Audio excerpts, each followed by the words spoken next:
Partie B, question 6. Toujours dans le cadre de l'atome à n électrons.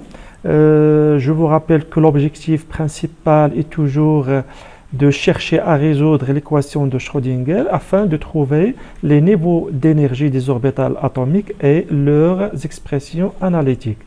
Cependant, la résolution de cette équation associée à un système constitué de n électrons est impossible à cause de la présence du terme biélectronique. Donc, pour contourner cette difficulté, nous allons alors faire appel à un certain nombre d'approximations. Donc, la première approximation au modèle qui permet de résoudre l'équation de Schrödinger d'une façon grossière est l'approximation où le modèle à particules indépendantes. Comme son nom l'indique, c'est un modèle qui considère les électrons indépendants les uns des autres en négligeant les interactions entre eux. Pour notre cas, ceci consiste à négliger donc le terme biélectronique qui représente les interactions électron-électron.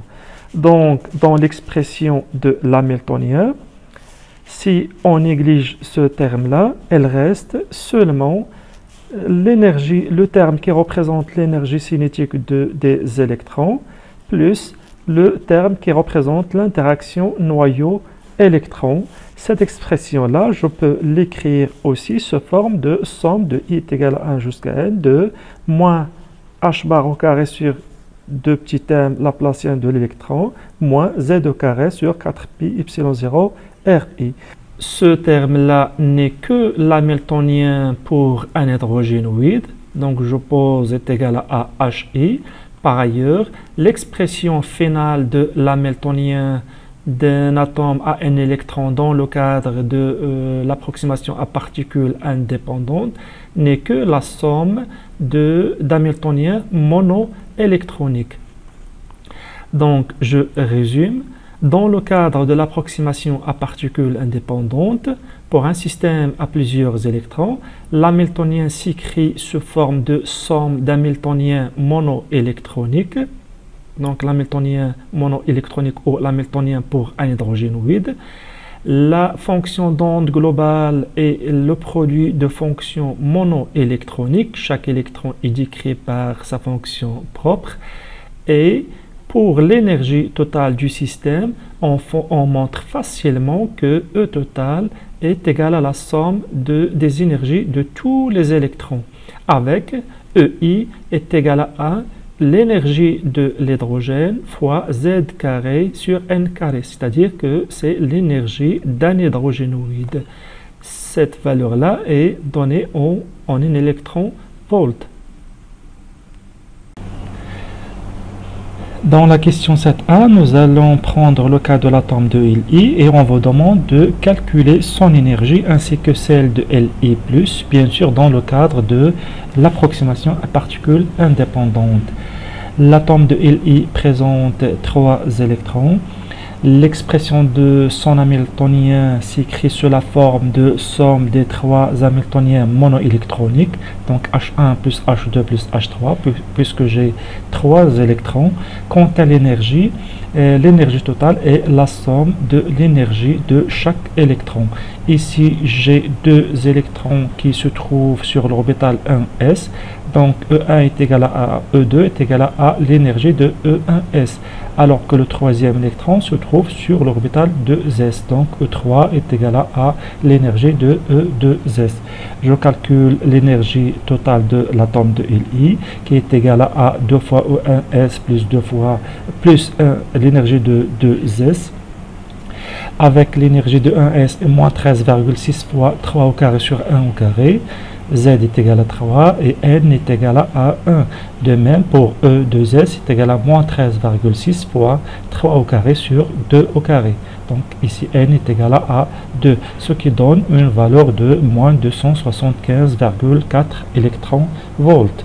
Pour Li+, j'ai un électron de moins, donc il a comme configuration 1s2. L'énergie totale de Li plus est donc 2 fois l'énergie de 1s, ce qui donne une valeur de moins 244,8 électron-volts.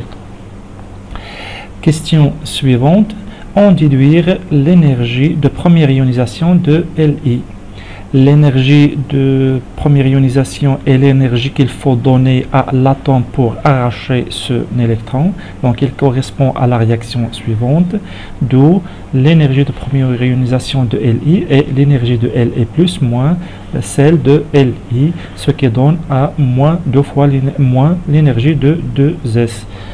D'où l'énergie de première ionisation de Li est 30,6. Donc c'est une valeur positive gagnée par le système. Les valeurs que nous avons calculées de l'énergie de Li et Li+, dans le cadre du modèle à particules indépendantes, sont calculées de manière grossière.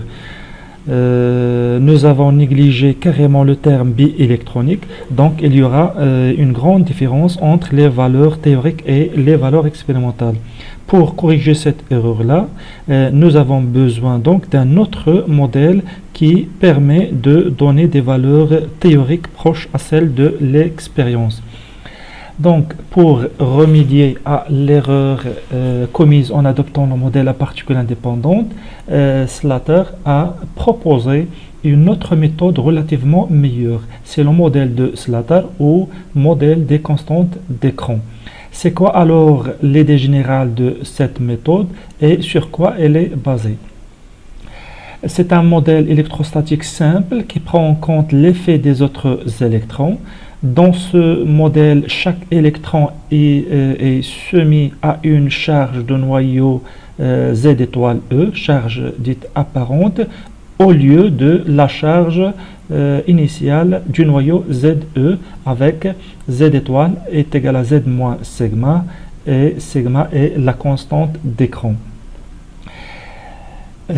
Pour l'expression de l'hamiltonien dans le cadre du modèle de Slater, il devient alors somme de l'énergie cinétique des électrons plus l'énergie d'interaction entre noyau et électron. Ici, nous avons remplacé la charge initiale du noyau ZE par la charge apparente Z étoile E, toujours en négligeant le terme biélectronique. Mais les électrons, dans ce cas-là, ils sont soumis à une charge apparente Z étoile E. Alors que l'énergie totale est la somme des énergies de tous les électrons, mais l'énergie d'un électron, dans le cadre du modèle de Slater, est EH fois Z étoile au carré, Z effectif sur n étoiles au nombre quantique effectif. On remplace n par n étoile à partir de n est égal à 4. Dans la question suivante, on vous demande de calculer l'énergie de Li et Li+, et en déduire celle de première ionisation. Pour Li, l'énergie totale est égale à 2 fois 1s, 2 fois l'énergie de 1s plus l'énergie de 2s avec l'énergie de 1s est égale à l'énergie de l'hydrogène fois Z étoile au carré sur N étoile au carré.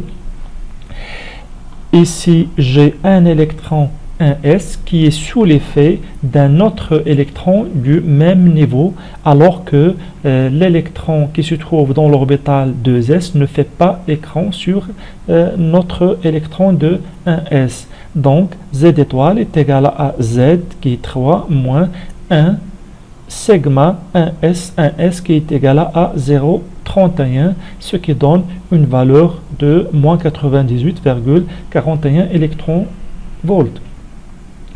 Pour l'énergie de 2s, ici j'ai un électron sur l'orbital supérieur, une orbitale atomique supérieure, qui est sous l'effet de deux autres électrons du niveau inférieur 1s.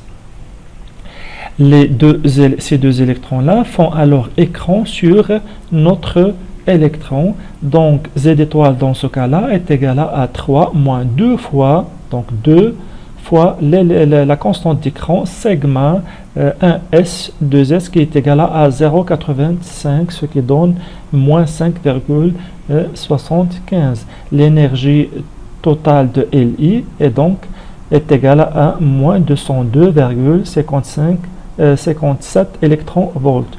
Même chose pour l'énergie totale de Li+, qui est égale à 2 fois l'énergie de 1s.